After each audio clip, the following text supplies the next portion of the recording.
I am the Tofu Golem. Please enjoy the video. You'll begin by readying hardware and choosing a method. Plug a USB-C cable for immediate wired use, or make sure the controller has 20% plus battery for wireless.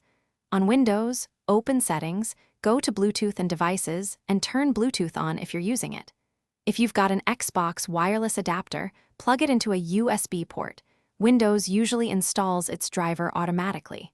Once done, move the controller close to the PC. Proximity reduces interference and speeds discovery. You'll now put the controller into Discovery and complete the connection. Press and hold the controller's pair button for about 3 to 5 seconds until the Xbox button blinks rapidly. This signals Bluetooth/adapter discovery. On the PC, choose Add Device, pick Bluetooth, then select Xbox wireless controller from the list. Windows will pair it. If using the wireless adapter, press its pairing button, then press the controller pair. When the Xbox light becomes steady, pairing is successful. Make sure the controller stays within 3 feet during this handshake. Finish by verifying the controller and installing firmware updates. Open the Xbox Accessories or Game Controllers panel to test inputs. If Windows prompts a firmware update, run it.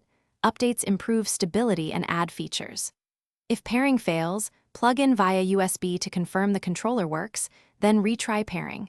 Also try a different USB port, replace batteries, or remove and reinstall Bluetooth drivers. One key troubleshooting tip: restart both the PC and controller between attempts. A fresh Thanks for watching. Consider subscribing if we helped you today.